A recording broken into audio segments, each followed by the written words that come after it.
Bonjour tout le monde, aujourd'hui on se retrouve pour une nouvelle vidéo. Dans cette vidéo, on va faire une analyse sur le Bitcoin, donc analyse hebdo, comme chaque samedi, on va analyser le chart du Bitcoin pour essayer d'anticiper, voir un peu les différents scénarios qui peuvent se produire. Donc cette semaine encore, l'analyse et la vidéo vont être vraiment très rapides, puisque la situation n'a pas du tout évolué par rapport à la semaine dernière, donc on est toujours bloqué sur les mêmes niveaux de prix. On n'a pas bougé, on est toujours bloqué à l'intérieur de notre range, donc le range, je le rappelle, entre 90 000 et 108 000 dollars. Et ce que je vous avais déjà dit il y a plusieurs semaines, donc il y a 2 ou 3 semaines, c'est que maintenant on restait bloqué, on rentrait à nouveau dans une phase de long range sur le marché, une phase très ennuyeuse où sur le BTC, sur le marché, on va venir chercher les liquidités à l'intérieur du range.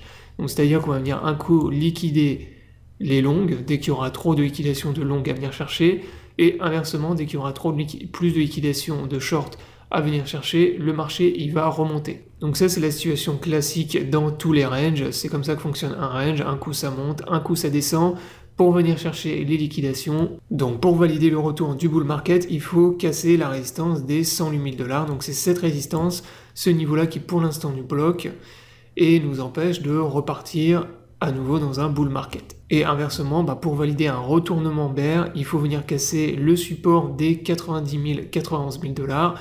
Si on casse ce support avec énormément de volume vendeur, dans ce cas-là, c'est retournement de la tendance à court terme, au moins à court terme, et un Bitcoin qui va retracer et venir retrouver des niveaux de support qui sont beaucoup plus bas. Donc on va s'intéresser aussi dans la vidéo à la volatilité qui est de plus en plus faible et également aux liquidations, donc ce que je vous ai partagé sur mon compte X hier. Mais avant de continuer la vidéo, dans un premier temps, si t'es pas abonné à la chaîne, je t'invite à t'abonner. Également, si t'es intéressé par le trading des crypto-monnaies, je t'invite à me rejoindre sur l'exchange Billette et MEX, qui sont mes deux exchanges préférés pour trader les cryptos. Si t'es pas inscrit, tu as tous les liens dans la description sous la vidéo. Ces liens te permettent d'avoir accès à un bonus lors de ton premier dépôt, ainsi que 10% de réduction sur tes frais de trading, donc profites-en.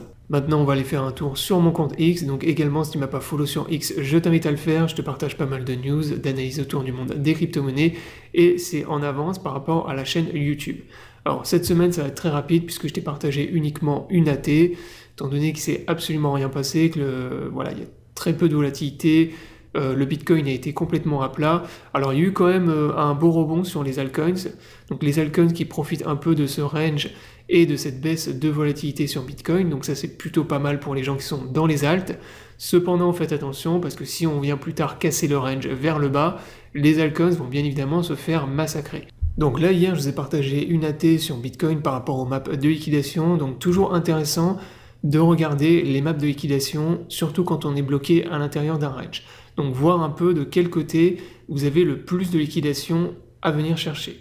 Et là ce qui est intéressant, dans un premier temps ce qu'on remarque sur les maps, c'est que les plus grosses liquidations, que ce soit longues ou short, sont au-dessus de la résistance que je vous ai donnée ici, et en dessous du support que je vous ai donné ici. Donc en gros c'est à la cassure du range, ce qui est tout à fait logique. Voilà, puisque en fait les gens qui long ou qui short à l'intérieur du range, où est-ce qu'ils mettent leur stop loss? Les shorts ils mettent leur stop loss au-dessus de la résistance et les longs ils mettent leur stop loss en dessous du support. Donc ça c'est logique d'avoir des très grosses accumulations de liquidation en fait au-dessus de ces zones. Voilà, pour les gens qui tradent avec du gros levier. Et ce qu'on remarque en fait c'est qu'il y a de très très grosses liquidations, donc côté long, une pool de liquidation qui est énorme à partir justement des 90 000 dollars, donc au niveau de la zone de support ici et un peu en dessous. Donc là c'est ce qu'on voit en jaune sur les maps de liquidation, et on a également une énorme pool entre 70 000 et 75 000 dollars. Donc beaucoup plus bas là par contre, mais une pool de liquidation qui reste énorme. Côté short, on a également des très grosses liquidations au-dessus de la résistance, donc à partir des 108 000 dollars, et qui continuent jusqu'à 132 000 dollars. Donc ça, intéressant également de voir jusqu'où les liquidations des shorts montent, voilà, parce que ça peut nous donner une indication potentielle des niveaux de prix jusqu'auxquels on peut monter en cas de cassure du range vers le haut. Donc là, beaucoup de liquidations à venir chercher jusqu'aux 132 000 dollars du côté des shorts. Donc ça c'était concernant les liquidations. Maintenant par rapport à la volatilité, qu'est-ce qu'on remarque également? Eh bien c'est qu'on rentre dans une phase de très forte baisse de la volatilité. Donc là vous le voyez sur les bandes de Bollinger qui commencent à se resserrer à l'intérieur de notre range, et on le voit également sur le momentum ici, vous avez une forte baisse du momentum qui était repassé bear, et là vous le voyez, il n'y a pratiquement plus de momentum actuellement sur le Bitcoin. Donc baisse de volatilité, baisse du momentum. Bien évidemment, cette situation ne va pas durer éternellement, puisque quand on rentre dans des phases comme ça, où la volatilité s'écrase et où il n'y a pratiquement plus de momentum, derrière ça entraîne des explosions justement de volatilité. Donc les marchés c'est toujours comme ça, c'est des phases de consolidation avec baisse de volatilité et ensuite explosion de volatilité avec le marché qui repart très vite soit vers le nord soit vers le sud. Donc ça, encore une fois, on ne peut pas l'anticiper. Est-ce que là, actuellement, on est dans une phase d'accumulation ou dans une phase de distribution? C'est la grande question auquel personne ne peut répondre. Voilà, vous ne pouvez pas savoir.